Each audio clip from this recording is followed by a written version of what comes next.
Over 1.3 million Americans are about to lose their tax refunds permanently, not because they owe money, but because they never filed. Right now, the IRS is holding $1.2 billion. Your share could be hundreds, even thousands of dollars. And if you miss one deadline, it's gone forever.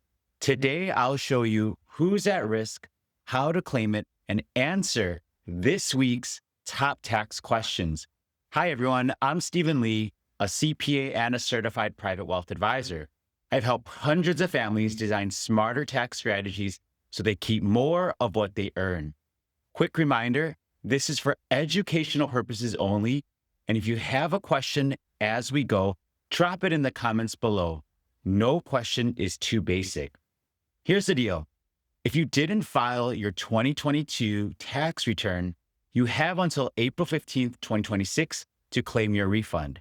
After that, that money becomes property of the U.S. Treasury, gone permanently. Let's quantify this.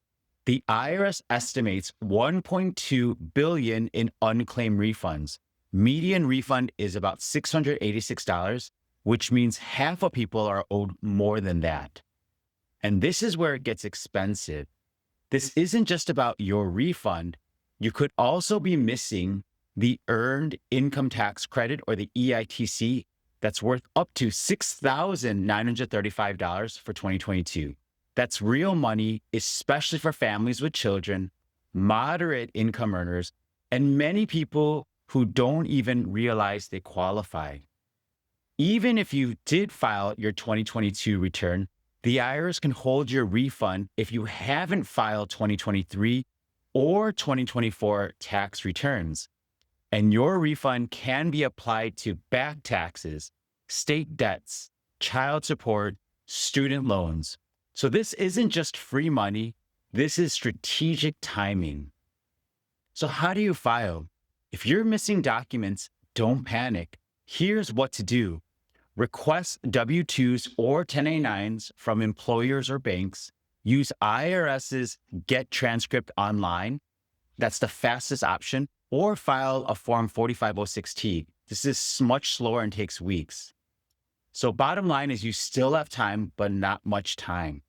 Now, let's get into this week's top questions. Thank you again for your submissions. Question number 1 is related to rental loss versus depreciation. This is from Jane U 7491. If depreciation is $12K, but your total loss is $11,500, is this a gain or a loss? Great question. The IRS looks at the net result after all deductions. So in this case, it's $11,500 loss, not a $500 gain. However, your ability to actually use that loss may be limited by the passive activity rules, the at-risk limitations, or the excess business loss rules. So you definitely want to consult a tax professional with your specific situation. The next question is related to the senior deduction from Joseph Vu 7334. He's married, both over 65. Do we get the additional $12,000 deduction? Yes. For 2025, the standard deduction with age add-ons is $34,700.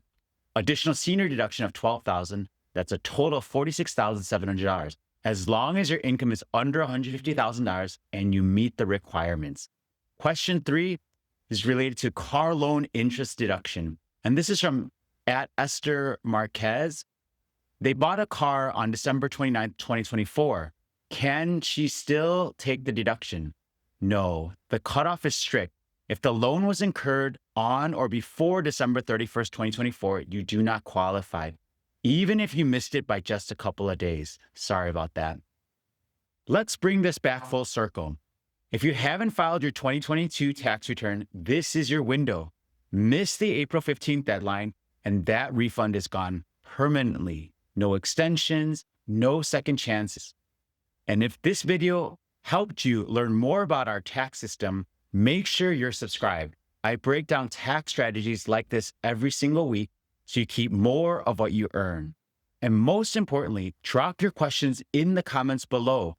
No question is too basic. I read every single one, and your question might be featured in next week's FAQ video. Until next time, bye.